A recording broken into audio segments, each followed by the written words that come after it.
श्रियकान्ताय कल्याणनिधये निधयेतिनाम् श्रीवेङ्कटनिवासाय श्रीनिवासाय मङ्गलम्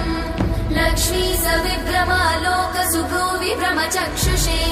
चक्षुषे सर्वलोकानां वेङ्कटेशाय मङ्गलम्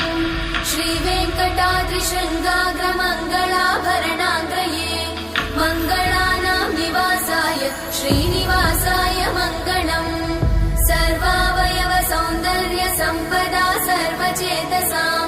सदा सम्मोहनायास्तु वेङ्कटेशाय मङ्गलम् नित्याय निरवध्याय सत्यानन्दचिदात्मने सर्वान्तरात्मने श्रीमद् वेङ्कटेशाय मङ्गलम्